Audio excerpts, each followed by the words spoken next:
엄마, 이분은 법무사님이에요. 상속 문제를 정리하려고 모셨어요. 5년 만에 나타난 딸이 하루 만에 법무사를 데려온 충격적 상황이었습니다. 소영아, 이게 뭐 하는 거니? 떨리는 목소리로 묻었습니다. 엄마, 이건 합법적인 절차예요. 딸로서 당연한 권리니까요. 정숙은 서류를 찢어버리며 절규했습니다. 나가라고 했어!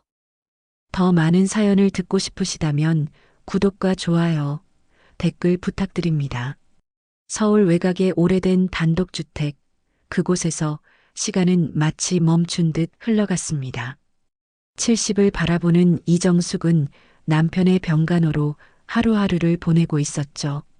새벽 6시면 어김없이 일어나 남편을 위한 하루를 시작했습니다. 따뜻한 미음을 끓이고 혈압약과 당뇨약을 정성스럽게 챙겨 놓았죠. 남편 한경수는 30년 넘게 구청에서 공무원으로 성실히 살아온 사람이었습니다. 젊은 시절엔 야근도 마다하지 않고 일했고 가족을 위해서라면 무엇이든 할 수 있는 사람이었죠. 하지만 이제는 당뇨와 고혈압 그리고 최근 들어 심해진 치매 증상으로 하루 종일 침대에 누워 지내야 했습니다. 여보, 오늘 아침은 어떠세요? 정숙이 남편의 손을 살며시 잡으며 물었습니다. 한경수는 힘없이 고개를 끄덕였지만 정숙을 알아보는 눈빛이 예전 같지 않았죠.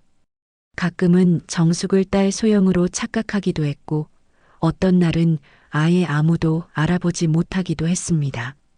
집안은 깊은 정막에 잠겨 있었습니다. 거실벽에 걸린 낡은 시계만이 똑딱똑딱 소리를 내며 시간의 흐름을 알려줄 뿐이었죠. 거실 한 구석에는 먼지가 두껍게 쌓인 피아노가 서 있었습니다. 소영이 초등학교 때부터 고등학교 졸업할 때까지 연주하던 그 피아노였죠. 유일한 혈육인 딸 한소영은 미국으로 건너간 지 벌써 5년째였습니다. 처음엔 한 달에 한 번씩은 전화가 왔었죠. 하지만 언제부턴가 전화 간격이 길어지기 시작했고 2년 전부터는 아예 연락이 끊어졌습니다. 정숙은 늘 식탁 위에 소영의 사진을 올려두었죠. 대학교 졸업식 날 찍은 사진이었는데 학사모를 쓰고 환하게 웃고 있는 22살 소영의 모습이 그대로 담겨 있었습니다. 우리 소영이 참 예쁘게 웃네. 정숙은 매일 아침 그 사진을 보며 작은 미소를 지었습니다. 사진 속 소영은 영원히 젊고 아름다웠지만 실제 소영은 이제 30이 넘었죠. 결혼은 했을까요? 아이는 있을까요? 정숙은 알 수가 없었습니다. 마음속엔 아직 가족이라는 단어가 있었거든요. 오후가 되면 정숙은 남편과 함께 뒷마당에 나가 앉곤 했습니다. 휠체어에 한경수를 태우고 마당에 놓인 평상에 나란히 앉아 햇볕을 쬐었죠. 여보, 기억나세요? 소영이가 어릴 때 저기 개나리 밑에서 꽃을 따다가 머리에 꽂고 다니던 거요. 정숙이 마당 한 구석을 가리키며 말했습니다. 한경수는 희미하게 미소를 지었죠. 저녁 시간이 되면 정숙은 혼자 부엌에서 저녁을 준비했습니다. 남편은 이제 죽이나 미음 정도밖에 드시지 못했지만 정숙은 습관적으로 여러 가지 반찬을 만들곤 했죠. 옛날엔 소영이가 이것저것 골라 먹는다고 투정 부렸는데 이제는 해줄 사람도 없네. 정숙은 혼잣말을 하며 요리를 계속했습니다. 그러던 어느 날 저녁, 평소와 다를 바 없는 하루였습니다. 정숙은 남편에게 저녁약을 챙겨드리고 함께 저녁 뉴스를 보고 있었죠. 뉴스에서는 요즘 젊은이들이 해외로 나가서 정착하는 이야기가 나왔습니다. 우리 소영이도 저렇게 열심히 살고 있겠지? 정숙이 중얼거렸을 때였습니다. 한경수가 갑자기 정숙의 손을 꽉 잡았습니다. 여보, 그것이 한경수가 정숙에게 한 마지막 말이었죠. 정숙은 그 손의 온기를 느끼며 미소 지었습니다. 오랜만에 남편이 자신을 알아본다고 생각했거든요. 밤 9시경 비가 내리기 시작했습니다. 정숙은 남편의 손을 잡고 있었는데 어느 순간 그 손이 차가워진 걸 느꼈습니다. 여보, 여보. 아무런 대답이 없었습니다. 정숙의 눈에서 눈물이 흘러내렸죠. 40년을 함께한 반려자가 조용히 떠난 순간이었습니다. 119에 신고하고 병원에 가고 장례식을 준비하는 모든 과정이 꿈처럼 느껴졌습니다. 장례식장에는 한경수의 옛 직장 동료들과 몇몇 친척들이 와서 조문했죠. 정숙은 상주석에 앉아 있었지만 사람들의 위로 인사가 제대로 귀에 들어오지 않았습니다. 소영이는 올 수 있을까요? 친척 중 하나가 조심스럽게 물었습니다. 글쎄요, 미국에서 갑자기 오기가 쉽지 않죠. 다른 친척이 대답했습니다. 정숙은 휴대폰을 꺼내 소영에게 계속 전화를 걸었지만 연결음만 길게 울릴 뿐이었죠. 장례식 3일 동안 정숙은 계속 기다렸습니다. 혹시나 해서 공항에서 전화가 올까봐, 갑자기 장례식장 문이 열리며 소영이 나타날까봐 말이죠. 하지만 소영은 오지 않았습니다. 전화도 없었고 문자 답장도 없었습니다. 결국 딸은 아버지의 마지막 길에 함께하지 못했습니다. 단 한 통의 조의 전화도 없이 말이죠. 정숙은 빈자리를 바라보며 마음 한구석이 시려오는 걸 느꼈습니다. 내가 뭘 잘못했을까? 소영이에게 무슨 일이 있는 걸까? 그런 생각들이 머릿속을 맴돌았죠. 장례식이 끝나고 집으로 돌아온 정숙은 텅 빈 집안에서 혼자 서 있었습니다. 남편의 빈자리가 너무나 컸고 연락조차 되지 않는 딸의 빈자리는 더욱 아팠죠. 40년간 누군가를 돌보며 살아온 정숙에게 갑작스럽게 찾아온 완전한 고독이었습니다. 장례식이 끝난 지 일주일이 지났지만 정숙에게는 마치 한 달처럼 느껴졌습니다. 집안 곳곳에 남편의 흔적이 남아 있었죠. 침실 옷장에는 한경수의 옷들이 그대로 걸려 있었고 화장실에는 면도기와 치약이 그대로 놓여 있었습니다. 정숙은 차마 치울 수가 없었어요. 여보, 이제 정말 혼자네요. 정숙은 남편의 사진 앞에 앉아 중얼거렸습니다. 사진 속 한경수는 젊은 시절의 모습이었죠. 군복을 입고 환하게 웃고 있는 25살의 모습이었습니다. 그때는 이렇게 될 줄 몰랐죠. 45년을 함께 살다가 이렇게 혼자 남겨질 줄은 말입니다. 매일 아침이 되면 정숙은 습관적으로 두 사람분의 아침을 준비하곤 했습니다. 미음을 끓이고 약을 챙기다가 문득 정신을 차리면 혼자라는 사실이 새삼 실감났죠. 아, 맞다. 이제 혼자구나. 그럴 때마다 정숙의 가슴은 먹먹해졌습니다. 어느 날 오후 정숙은 남편의 방을 정리하기로 마음먹었습니다. 언제까지 이렇게 지낼 수는 없다고 생각했거든요. 서랍을 하나씩 열어보며 오래된 물건들을 정리했죠. 낡은 만년필, 공무원 시절 받은 표창장들, 그리고 정숙과 함께 찍은 오래된 사진들이 나왔습니다. 책상 맨 아래 서랍을 열었을 때였습니다. 정숙의 손이 멈췄죠. 거기에는 정숙의 이름이 적힌 봉투 하나가 있었습니다. 정숙에게라고 한경수의 손글씨로 적혀 있었어요. 정숙은 떨리는 손으로 봉투를 집어들었습니다. 봉투를 열자 오래된 보험 증서와 함께 한경수의 자필 편지가 들어 있었습니다.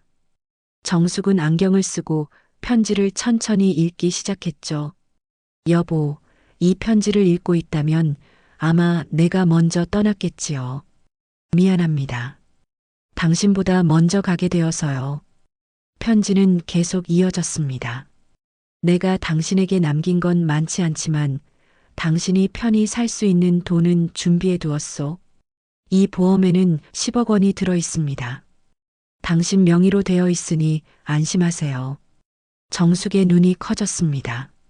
10억 원이라니 상상도 못한 큰 돈이었죠. 하지만 편지의 마지막 문장이 정숙의 마음을 더 크게 흔들었습니다. 소영이는 이제 당신이 결정할 일이요. 내가 살아있을 때는 가족이라는 이름으로 참아왔지만 이제는 당신이 판단하세요. 당신의 행복이 가장 중요합니다. 한경수의 글씨가 후반부로 갈수록 떨려 있었어요. 정숙은 편지를 가슴에 꼭 안고 눈물을 흘렸습니다. 남편이 얼마나 많은 걸 생각하고 있었는지, 자신을 얼마나 걱정했는지 알 수 있었거든요. 그동안 소영이에 대해서도 남편이 실망하고 있었다는 걸 처음 알았습니다. 보험 증서를 다시 살펴보니 정말로 정숙 명의로 되어 있었습니다. 한경수가 몰래 가입해둔 보험이었죠. 공무원 월급으로는 결코 적지 않은 보험료였을 텐데 어떻게 이런 준비를 해뒀을까 하는 생각이 들었습니다. 당신, 이런 걸 언제 준비하셨어요? 정숙은 남편의 사진을 보며 물었습니다. 물론 대답은 없었지만 정숙은 남편의 마음을 이해할 수 있었어요. 자신이 먼저 세상을 떠날 것을 알고 혼자 남을 아내를 위해 마지막까지 준비해 둔 것이었죠. 그날 밤 정숙은 잠을 이루지 못했습니다.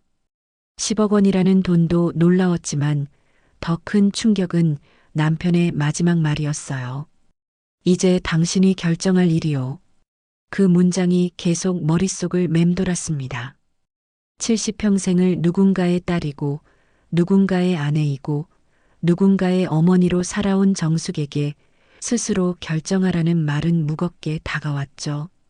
다음 날 아침 정숙은 처음으로 자신만을 위한 아침 식사를 준비했습니다.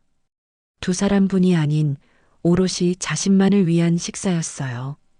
간단한 토스트와 커피 한 잔이었지만 정숙에게는 새로운 시작처럼 느껴졌습니다. 편지를 다시 읽어보니 남편의 진심이 더욱 와 닿았습니다. 당신의 행복이 가장 중요합니다라는 문장에서 정숙은 남편의 간절함을 느꼈어요. 그동안 가족을 위해서, 딸을 위해서 살아왔지만 이제는 자신을 위해 살아도 된다는 허락을 받은 기분이었죠. 정숙은 소영의 사진을 바라보았습니다. 여전히 환하게 웃고 있는 딸의 모습이었지만 이제는 다른 감정이 들었어요. 아버지의 장례식에도 오지 않은 딸, 2년 동안 안부 한번 묻지 않은 딸에 대한 서운함이 올라왔습니다. 소영아, 내가 정말 나를 딸로 생각하고 있는 거니? 정숙은 사진을 향해 물었습니다. 물론 사진은 대답하지 않았죠. 하지만 정숙의 마음속에는 답이 있었습니다. 아마도 소영에게 자신은 이미 과거의 사람이 되었을 거라는 생각이 들었어요. 은행에 가서 보험금 수령 절차를 알아보니 생각보다 복잡하지 않았습니다. 며칠 후면 10억 원이라는 거액이 정숙의 통장에 들어올 예정이었죠. 정숙은 집으로 돌아오는 길에 문득 생각했습니다. 이제 정말 내 인생을 살 수 있겠구나. 그날 저녁 정숙은 남편의 편지를 다시 한번 읽었습니다. 이제 당신이 결정할 일이요. 그 문장을 읽을 때마다 정숙의 가슴은 두근거렸어요. 두려우면서도 설레는 마음이었죠. 70을 바라보는 나이에 처음으로 스스로의 인생을 책임져야 하는 순간을 맞이한 것이었습니다. 보험금이 통장에 들어온 지 한 달이 지났지만 정숙은 그 돈을 어떻게 써야 할지 몰랐습니다. 평생 절약하며 살아온 정숙에게 10억 원은 너무나 큰 돈이었거든요. 혼자 있는 시간이 길어질수록 정숙은 허전함을 견디기 어려워졌습니다. 남편을 돌보느라 바빴던 시간들이 그리워졌죠. 어느 날 아침 정숙은 동네 산책을 나갔다가 요양병원 앞을 지나게 되었습니다. 입구에 붙어 있는 자원봉사자 모집 공고가 눈에 들어왔어요. 요양병원 자원봉사자를 모집합니다. 어르신들과 함께 시간을 보내실 분을 찾습니다. 정숙은 한참 동안 그 공고를 바라보았죠. 나도 누군가에게 도움이 될 수 있을까? 정숙은 생각했습니다. 남편을 돌본 경험이 있으니 도움이 될 수도 있겠다는 생각이 들었어요. 정숙은 용기를 내어 병원 안으로 들어갔습니다. 자원봉사 문의하러 왔는데요. 정숙이 접수처에서 조심스럽게 말했습니다. 접수 직원은 친절하게 미소 지으며 안내해 주었어요. 어르신, 정말 감사합니다. 요즘 자원봉사자분들이 많이 부족해서 걱정이었는데요. 담당 간호사를 만나게 되었는데 그가 바로 유나였습니다. 30 초반으로 보이는 젊은 여성이었는데 첫인상부터 따뜻해 보였어요. 안녕하세요. 저는 간호사 유나입니다. 자원봉사 신청해 주셔서 정말 고맙습니다. 유나는 정숙의 손을 두 손으로 꼭 잡으며 인사했죠. 저는 이정숙이라고 합니다. 얼마 전에 남편을 보내고 혼자 있으니 너무 적적해서요. 정숙이 조심스럽게 자신의 상황을 설명했습니다. 유나는 정숙의 말을 끝까지 들어주었어요. 어머니, 많이 힘드셨겠어요. 여기 계신 어르신들도 가족의 따뜻함을 그리워하시거든요. 첫 자원봉사 날 정숙은 떨리는 마음으로 병원에 도착했습니다. 유나가 직접 나와서 맞이해 주었어요. 어머니, 오늘은 제가 같이 다니면서 안내해 드릴게요. 병원에는 정숙보다 나이가 많은 어르신들이 많았습니다.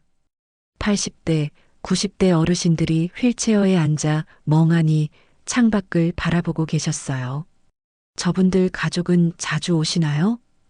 정숙이 유나에게 물었습니다. 아니에요. 대부분 한 달에 한 번 오면 다행이죠. 어떤 분은 몇 년째 가족이 안 오시기도 해요. 정숙은 가슴이 먹먹해졌습니다. 자신만 외로운 게 아니었구나 하는 생각이 들었어요. 첫 번째로 만난 어르신은 김할머니였습니다. 85세의 김할머니는 치매를 앓고 계셨는데 정숙을 보자 반갑게 미소 지으셨어요. 아가야, 우리 딸이니? 김할머니가 정숙의 손을 잡으며 물었습니다. 유나가 옆에서 조용히 말했어요. 맞춰드리세요. 그게 할머니께 편하세요. 네, 할머니. 딸이에요. 정숙이 대답하자 김할머니의 얼굴이 환해졌습니다. 아이고, 우리 딸이 왔구나. 얼마나 기다렸는지 몰라. 김할머니는 정숙의 손을 놓지 않으셨어요. 그 따뜻한 손길에 정숙도 마음이 따뜻해졌죠. 점심시간이 되자 유나가 정숙에게 함께 식사하자고 제안했습니다. 어머니, 오늘 첫날 어떠셨어요? 유나가 물었어요. 생각보다 어렵지 않네요. 오히려 제가 위로받는 것 같아요. 정숙이 솔직하게 대답했습니다. 어머니께서 김할머니 손 잡아주실 때 표정이 너무 따뜻하셨어요. 할머니도 오랜만에 그렇게 기뻐하시는 걸 봤어요. 유나의 말에 정숙은 뿌듯함을 느꼈습니다. 누군가에게 도움이 되고 있다는 생각이 들었거든요. 식사를 마치고 유나가 정숙에게 도시락을 하나 건네주었습니다. 어머니, 이거 집에 가져가세요. 병원에서 만든 건데 혼자 드시기엔 든든할 거예요. 정숙은 유나의 배려에 감동했죠. 고마워요. 이런 것까지 신경 써주시고. 그날 집으로 돌아가는 길에 정숙은 마음이 한결 가벼워진 걸 느꼈습니다. 오랜만에 의미 있는 하루를 보낸 것 같았어요. 유나가 준 도시락을 먹으며 정숙은 생각했습니다. 이 아이는 참 사람 냄새가 나네. 다음 날부터 정숙은 정기적으로 병원에 나가기 시작했습니다. 처음엔 일주일에 2번이었는데 점점 자주 가고 싶어졌어요. 어르신들과 대화를 나누고 함께 산책을 하고 때로는 옛날 노래를 불러드리기도 했죠. 유나는 정숙을 마치 친어머니처럼 대해주었습니다. 점심시간마다 함께 식사하고 퇴근 후에는 병원 근처를 함께 산책하기도 했어요. 어머니, 어르신들이 정말 좋아하세요. 어머니 오시는 날이면 다들 기다리고 계세요. 유나의 말에 정숙은 보람을 느꼈습니다. 어느 날 정숙은 유나와 함께 병원 옥상 정원에서 차를 마시고 있었습니다. 유나야, 너는 왜 이 일을 하게 됐니? 정숙이 물었어요. 유나는 잠시 생각하더니 조용히 대답했습니다.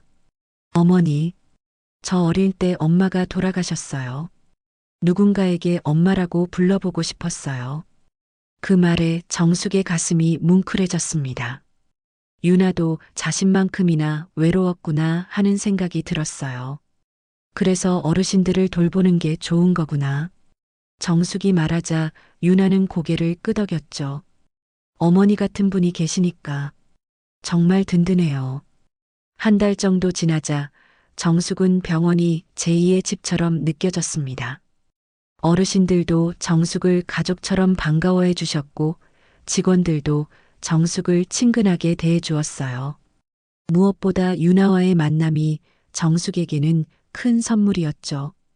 정숙의 마음 한구석이 다시 따뜻해지기 시작했습니다. 처음엔 낯설었던 병원 생활이 점점 일상이 되었습니다. 유나는 매일같이 정숙을 챙기며 도시락을 나누고 함께 산책도 했죠. 정숙은 오랜만에 누군가와 진정한 마음을 나누는 기쁨을 느꼈습니다. 요양병원에서 자원봉사를 시작한 지 2달이 지났습니다. 정숙은 유나와 함께 보내는 시간이 가장 행복했죠. 남편의 기일이 다가오던 어느 날 오후 정숙은 평소처럼 병원에서 돌아와 저녁을 준비하고 있었습니다. 그때 현관문 앞에서 자동차 소리가 들렸어요.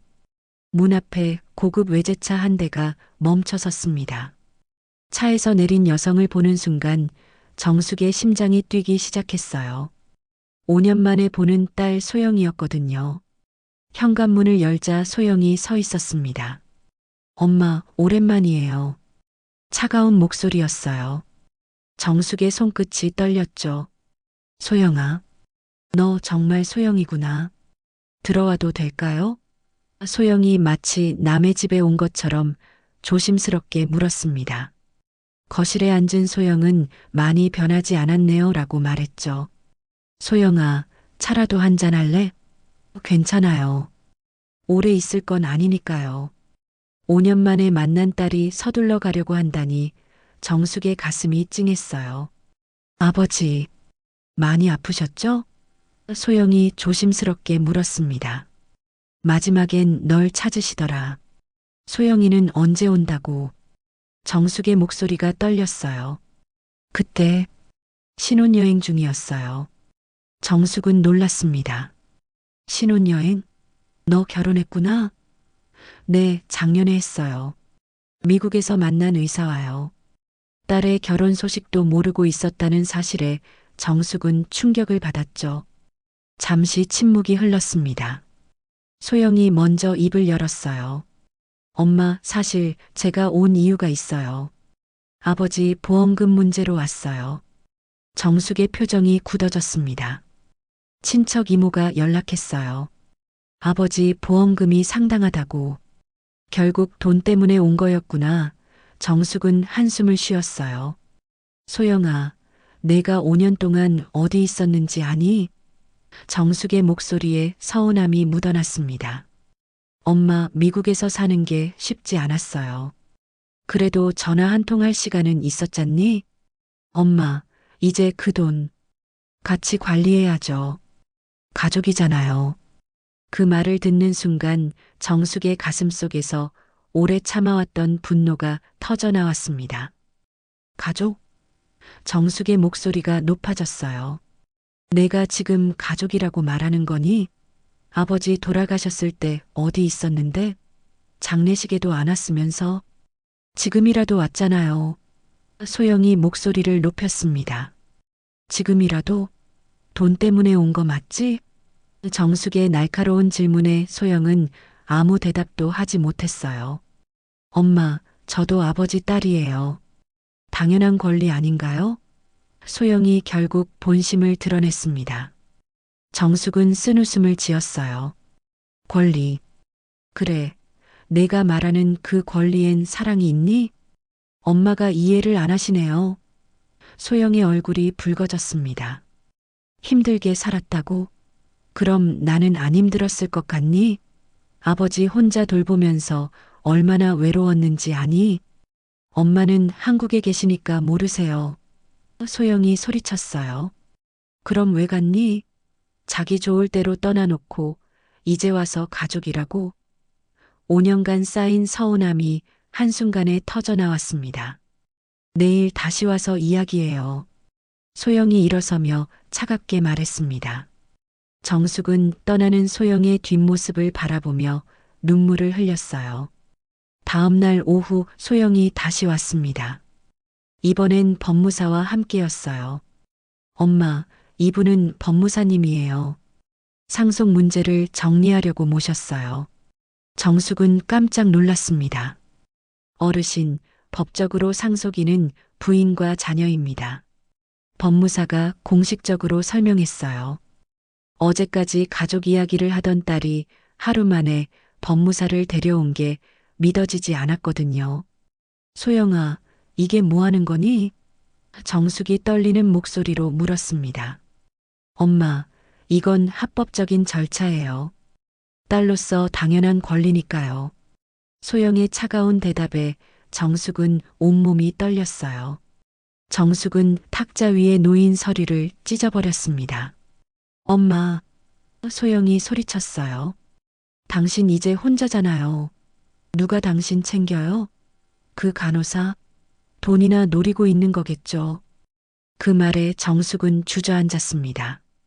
딸의 눈엔 더 이상 자신을 향한 애정이 없었어요. 나가줘. 정숙이 조용히 말했습니다. 나가라고 했어. 정숙의 외침에 소영과 법무사는 서둘러 집을 나갔습니다.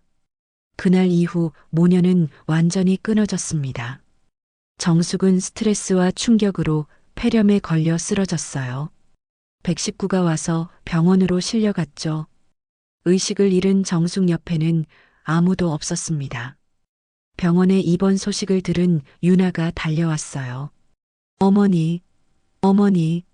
유나는 정숙의 손을 꼭 잡고 눈물을 흘렸습니다. 소영에게도 연락했지만 받지 않았어요. 3일간 의식을 잃고 있던 정숙이 깨어났을 때 병실엔 유나만 있었습니다. 어머니, 정말 걱정했어요. 유나가 정숙의 손을 잡으며 말했죠.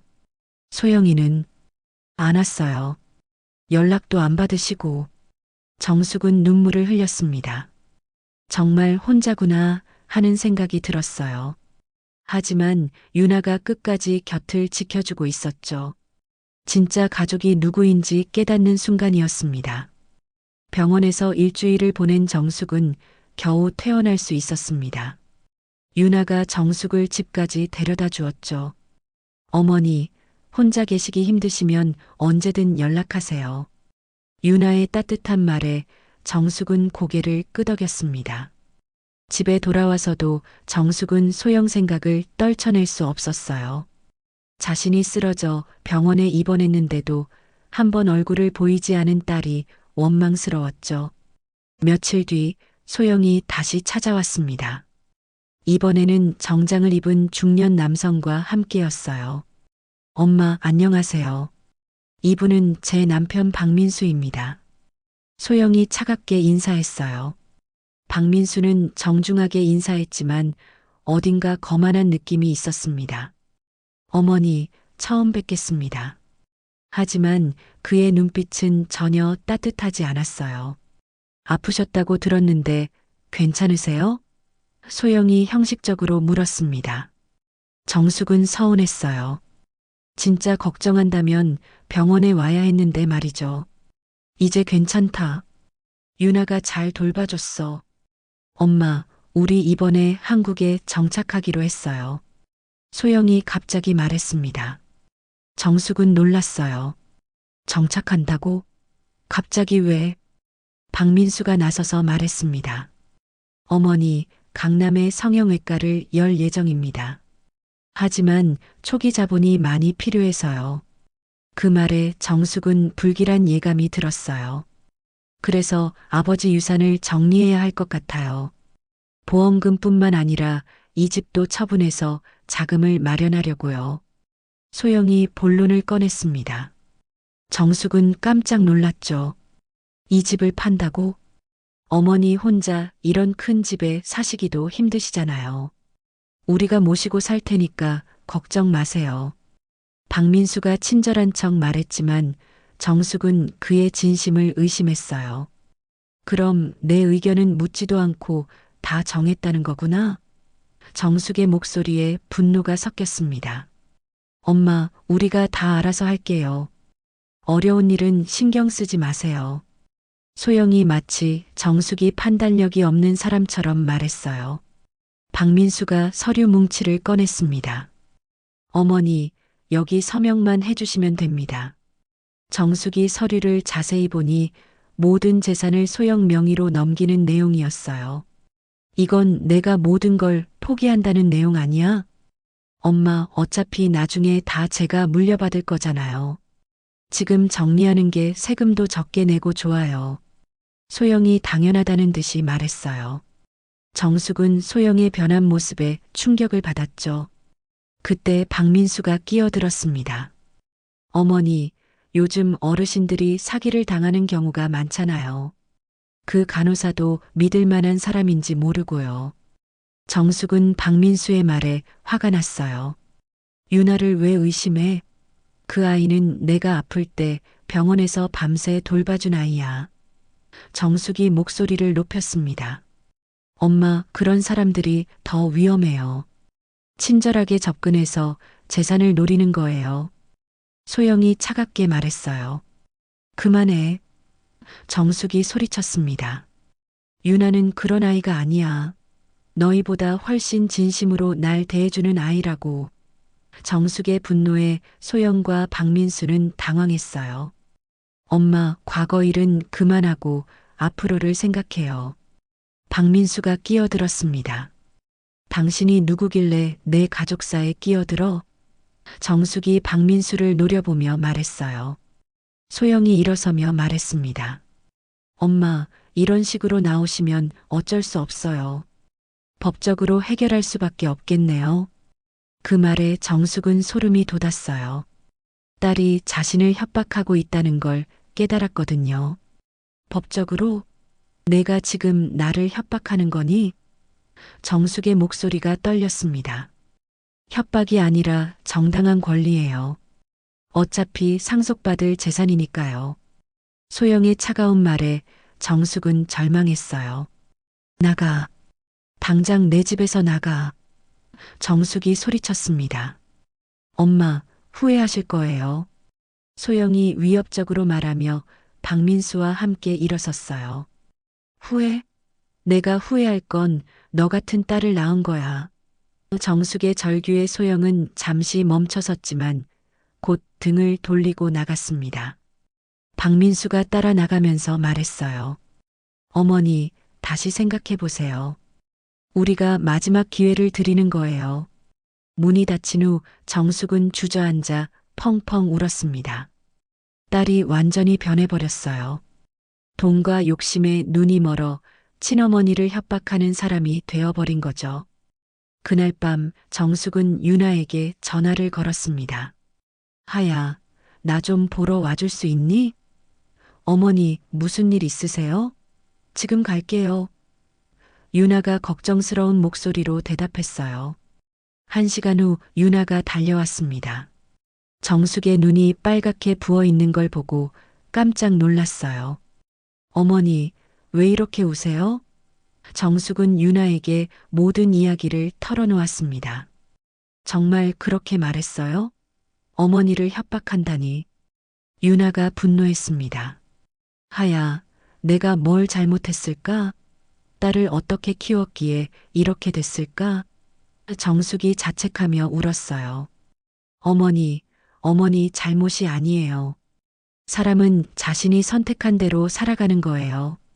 유나가 정숙의 손을 꼭 잡으며 위로했습니다. 그래도 내 딸인데 어떻게 이럴 수가 있니? 어머니, 진짜 가족은 혈연이 아니라 마음이에요. 어머니가 저에게 해주신 것처럼 말이에요. 유나의 말에 정숙은 조금씩 마음이 진정됐어요. 그날 밤 유나는 정숙 곁에 머물렀습니다. 정숙은 남편의 편지를 다시 꺼내 보았어요. 소영이는 이제 당신이 결정할 일이요. 남편의 말이 이제야 이해됐습니다. 정숙은 중요한 결심을 했어요. 더 이상 소영에게 끌려다니지 않겠다고 말이죠. 소영과의 갈등 후 며칠이 지났지만 정숙의 마음은 여전히 무거웠습니다. 유나가 매일 안부를 묻고 병원 일이 끝나면 들러주었지만 깊은 상처는 쉽게 아물지 않았어요. 딸에 대한 실망감과 배신감이 가슴 깊이 박혀 있었거든요. 어느 날 아침 정숙은 갑작스럽게 가슴이 답답해지며 숨이 가빠왔습니다.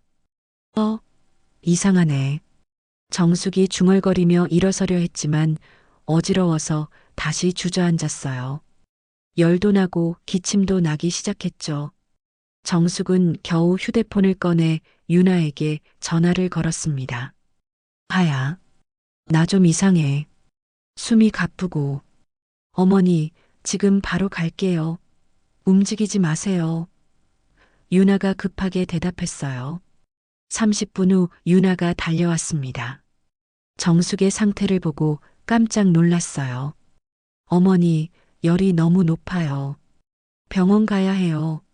유나는 곧바로 119에 신고했습니다. 정숙은 스트레스로 인한 급성 폐렴에 걸린 상태였어요. 응급실에서 치료를 받는 동안 유나는 한시도 정숙의 곁을 떠나지 않았습니다. 의사가 말했어요. 보호자분이신가요? 환자분이 많이 위험한 상태입니다. 가족들에게 연락하는 게 좋겠어요. 유나는 소영에게 전화를 걸었지만 받지 않았어요. 문자로도 보냈지만 답이 없었죠. 어머니, 소영 씨한테 연락했는데 안 받으세요. 유나가 걱정스럽게 말했습니다. 정숙은 힘없이 고개를 저었어요. 괜찮아. 이제 기대하지도 않아. 병실에 입원한 정숙은 며칠간 의식이 흐릿했습니다. 그동안 유나는 병원과 정숙의 병실을 오가며 정성껏 돌봤어요. 다른 간호사들이 말릴 정도였죠. 유나야, 너도 쉬어야지. 계속 이러면 너까지 쓰러져. 괜찮아요. 어머니 혼자 두고 갈 수 없어요. 유나는 밤새 정숙의 손을 잡고 지켰습니다. 가끔 정숙이 잠꼬대로 소영아 라고 부르면 유나는 눈물을 닦으며 정숙의 손을 더 꼭 잡았어요. 사흘째 되는 날 정숙이 깨어났습니다. 눈을 뜨자 유나가 의자에서 졸고 있는 모습이 보였어요. 유나의 얼굴은 피곤에 절어 있었지만 여전히 정숙의 손을 놓지 않고 있었죠. 하야. 정숙이 약한 목소리로 불렀습니다. 유나가 깜짝 놀라며 일어났어요. 어머니, 깨어나셨네요. 얼마나 걱정했는지 몰라요. 유나의 눈에 눈물이 고였습니다. 너 계속 여기 있었니? 정숙이 물었어요. 네, 어머니 혼자 두고 갈 수 없었어요. 유나의 대답에 정숙은 가슴이 뭉클해졌습니다. 친딸도 오지 않는 병상에서 이 아이가 밤새 지켜준 거였어요. 소영이는 왔니? 정숙이 조심스럽게 물었습니다. 유나는 잠시 망설이다가 고개를 저었어요. 연락했는데 안 받으셨어요. 정숙은 쓴웃음을 지었습니다. 역시나 딸은 오지 않았구나 하는 생각이 들었죠. 하야, 왜 이렇게까지 날 돌보니? 정숙이 유나의 손을 잡으며 물었습니다.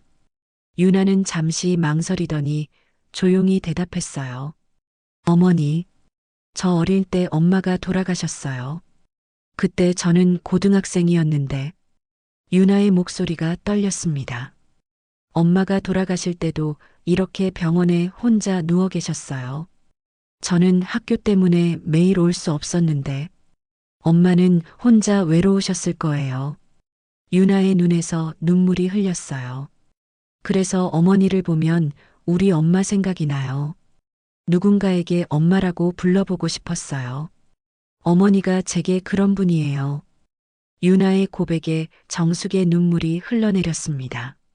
그 한마디에 정숙은 깨달았어요. 피보다 진한 정이 있다는 걸, 진정한 가족의 의미가 무엇인지 말이죠. 혈연으로 맺어진 딸보다 마음으로 연결된 유나가 더 소중한 존재였어요. 하야, 고마워. 정말 고마워. 정숙이 유나의 손을 꼭 잡으며 말했습니다. 어머니, 제가 더 고마워요. 어머니가 계셔서 저도 외롭지 않아요. 유나도 눈물을 흘리며 대답했어요. 그날 오후 의사가 병실을 찾아왔습니다. 많이 좋아지셨네요. 하지만 스트레스를 받으면 안 됩니다. 마음 편히 지내셔야 해요. 의사의 말에 정숙은 고개를 끄덕였어요. 하야, 나 태어나면 너한테 부탁하고 싶은 게 있어. 정숙이 유나에게 말했습니다. 뭐든지 말씀하세요, 어머니. 유나가 대답했어요. 나 유언장을 쓰려고 해. 너한테 부탁할 게 있어. 정숙의 말에 유나는 놀랐습니다. 어머니, 무슨 말씀이세요? 아니야, 죽으려는 게 아니라. 이제 내가 정말 원하는 대로 살고 싶어서. 정숙은 병실 천장을 보며 속삭였습니다. 당신 말이 맞았어요. 이제야 결정할 수 있을 것 같아요. 남편의 편지에 있던 그 말이 이제야 이해됐어요. 소영에 대한 미련을 버리고 진짜 자신을 사랑해주는 사람들과 살겠다는 결심이었죠. 유나는 정숙의 말을 듣고 있었지만 무슨 뜻인지 정확히 알 수는 없었어요. 하지만 어머니가 중요한 결정을 내리려고 한다는 건 느낄 수 있었죠. 어머니, 저는 어머니가 행복하시면 돼요. 어떤 결정을 하시든 제가 옆에 있을게요. 유나의 말에 정숙은 따뜻한 미소를 지었습니다. 이 아이가 있어서 자신은 정말 행복한 사람이라는 생각이 들었어요. 일주일 후 정숙은 퇴원할 수 있었습니다. 유나가 정숙을 집까지 데려다 주었어요. 어머니, 혼자 계시지 마시고 언제든 연락하세요. 고마워, 하야. 너 같은 딸이 있어서 정말 다행이야. 그날 밤 정숙은 남편의 사진 앞에 앉아 말했습니다. 여보, 이제 알겠어요. 진짜 가족이 누구인지. 당신이 마지막에 해주신 말씀도 이제 이해해요. 정숙의 마음속에는 이제 평화가 찾아왔습니다. 퇴원한 지 한 달이 지났습니다. 정숙은 유나와 함께 평온한 일상을 보내고 있었어요. 그러던 어느 날 오후 정숙에게 뜻밖의 전화가 걸려왔습니다. 부동산 중개업소에서 온 전화였어요. 이정숙님 맞으시죠? 남편분 명의로 되어 있던 땅 말인데요. 요양병원 근처에 있는 땅이 개발 예정지로 지정됐어요. 정숙은 깜짝 놀랐습니다. 남편이 땅을 가지고 있었다는 이야기는 처음 들어봤거든요. 정확한 감정가는 나와봐야 알겠지만 예상으로는 1,000억 원 정도 될 것 같습니다. 1,000억 원이라고요? 정숙은 상상도 못할 금액에 어리둥절했어요. 보험금 10억 원도 큰 돈이라고 생각했는데 말이죠. 며칠 후 공식적인 감정 결과가 나왔습니다. 정확히 1,200억 원이었어요. 소식은 빠르게 퍼졌죠. 당연히 소영에게도 전해졌습니다. 그날 저녁 소영이 급하게 찾아왔어요. 이번에는 혼자였죠. 엄마, 정말 땅값이 1,000억 원이에요? 소영의 첫 마디였습니다. 눈빛이 반짝이고 있었어요. 그래, 그런 것 같더라. 정숙이 담담하게 대답했어요. 엄마, 이제 우리 정말 부자네요. 그럼 그 돈으로 우리? 정숙이 소영의 말을 끊었습니다. 엄마, 이제 그 돈 같이 관리해야죠. 가족이잖아요. 소영이 다시 가족 이야기를 꺼냈어요. 정숙은 쓴웃음을 지었습니다. 돈이 많아지니까 또 가족이라고 하는 거였죠. 소영아, 내가 지난번에 뭐라고 했는지 기억나니? 정숙이 차분히 물었습니다. 지난번에는 제가 좀 흥분했었어요. 미안해요, 엄마. 소영이 급하게 사과했어요. 흥분했다고? 너는 나를 협박했어. 법무사까지 데려와서 말이야. 정숙의 말에 소영은 당황했습니다. 엄마, 그때는 정말 어쩔 수 없는 상황이었어요. 이제라도 돌아왔잖아요. 이제라도? 정숙이 되물었어요. 그래, 1,000억 원 때문에 돌아온 거지? 소영은 아무 대답도 하지 못했습니다. 정숙은 일어서서 방으로 들어갔어요. 잠시 후 정숙이 봉투를 들고 나왔습니다. 여기, 아버지의 보험금이야. 내가 원하던 돈. 봉투 안에는 보험금 10억 원 관련 서류가 들어 있었어요. 이게 다예요? 소영이 놀라며 물었습니다. 그 이상은 유나에게 갔어. 내 모든 재산의 상속인은 그 아이야. 정숙이 차분히 말했어요. 소영의 얼굴이 하얗게 질렸습니다. 엄마, 무슨 말씀이세요? 1,000억 원도 마찬가지야. 유나가 내 딸이니까. 정숙의 말에 소영은 믿을 수 없다는 표정을 지었어요. 엄마, 정신 차리세요. 그 간호사가 당신을 속인 거예요. 소영이 소리쳤습니다. 속였다고? 정숙이 웃었습니다. 내가 아플 때 밤새 돌봐주는 게 속이는 거니? 내가 연락도 안 받을 때 내 곁에 있어주는 게 속이는 거야? 엄마, 저는 친딸이에요. 핏줄이라고요. 소영이 절규했습니다. 핏줄? 정숙이 소영을 바라보며 말했어요. 핏줄이 그렇게 중요하다면 아버지 장례식에는 왜 안 왔니? 그건 소영이 말문이 막혔습니다. 핏줄이 중요하다면 5년 동안 왜 연락 한 번 안 했니? 핏줄이 중요하다면 내가 쓰러졌을 때 왜 병원에 안 왔어? 정숙의 연속된 질문에 소영은 대답할 수 없었어요. 내가 말하는 핏줄은 돈이 있을 때만 나타나는 핏줄이야. 그런 핏줄이라면 없는 게 나아. 엄마, 소영이 분노에 찬 목소리로 외쳤습니다.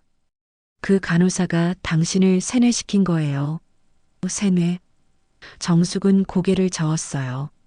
아니, 그 아이는 나를 살렸단다. 너는 나를 떠났고. 정숙은 1,000억보다 값진 미소를 지었습니다. 그 미소에는 더 이상 소영에 대한 미련이 없었어요. 이미 다 결정했어. 유언장도 써놓았고 법적 절차도 다 마쳤단다. 유언장이요? 소영이 경악했습니다. 그래, 내가 죽으면 모든 재산은 유나가 받게 되어 있어. 내가 받을 건 아버지 보험금 10억 원뿐이야. 소영은 무너진 표정으로 주저앉았어요. 엄마, 제가 잘못했어요. 다시 기회를 주세요. 하지만 정숙의 마음은 이미 돌아섰습니다. 소영아, 늦었어. 내가 선택한 길이야. 정숙은 일어서서 문을 열었어요. 이제 가줘. 앞으로는 오지 마. 엄마. 소영이 마지막으로 외쳤지만 정숙은 등을 돌렸습니다. 소영은 울면서 집을 나갔어요. 정숙은 창문 너머로 소영이 떠나는 모습을 지켜봤습니다. 그날 밤 유나가 찾아왔습니다. 어머니, 소영 씨 왔다 갔다고 들었어요. 괜찮으세요? 유나가 걱정스럽게 물었어요. 괜찮아, 하야. 오히려 마음이 후련해. 정숙이 미소 지으며 대답했습니다. 어머니, 너한테 해줄 이야기가 있어. 정숙은 유나에게 모든 상황을 설명했습니다. 땅 이야기부터 유언장까지 말이에요. 유나는 깜짝 놀랐어요. 어머니, 그런 큰 결정을 혼자 하시면 안 되죠. 하야, 너는 내게 진짜 딸이야. 혈연보다 진한 정이 있는 딸 말이야. 정숙이 유나의 손을 잡으며 말했어요. 어머니, 유나의 눈에 눈물이 고였습니다. 사람은 돈으로 행복해지는 게 아니야. 마음이 따뜻해질 때 그게 부자지. 정숙의 말에 유나는 고개를 끄덕였어요. 그날 밤 정숙은 남편의 사진 앞에 앉았습니다. 여보, 제대로 결정한 것 같아요. 이제야 정말 내 인생을 살 수 있을 것 같아요. 정숙의 얼굴에는 평화로운 미소가 떠올랐습니다. 1,000억 원의 상속 이야기가 알려진 후 한 달이 지났습니다. 정숙은 유나와 함께 요양병원 옆에 작은 정원을 만들었어요. 어르신들이 산책할 수 있는 아름다운 공간이었죠. 어느 화창한 봄날 오후 정숙은 유나와 함께 그 정원에서 차를 마시고 있었습니다. 벚꽃이 흩날리는 모습이 마치 축복처럼 느껴졌어요. 어머니, 후회 안 하세요? 유나가 조심스럽게 물었습니다. 후회라니. 정숙이 미소 지으며 대답했어요. 난 이제야 내 인생을 살았어. 70년을 살면서 처음으로 내가 원하는 대로 결정한 거야. 유나는 정숙의 손을 꼭 잡았습니다. 그때 멀리서 아이들의 웃음소리가 들려왔습니다. 유나의 조카들이 달려와 정숙에게 안겼어요. 할머니, 5살 된 민준이와 7살 된 서연이었죠. 어머나, 우리 민준이, 서연이. 정숙이 아이들을 품에 안으며 웃었어요. 할머니, 오늘 뭐 할 거예요? 할머니가 맛있는 것도 해주고 재미있는 이야기도 들려줄게. 이런 모습을 보며 정숙은 행복했습니다. 진짜 가족의 모습이 이런 거라는 생각이 들었어요. 혈연은 중요하지 않았습니다. 마음으로 연결된 이 따뜻함이 진짜였죠. 그날 저녁 유나와 단둘이 앉아 이야기를 나누었습니다.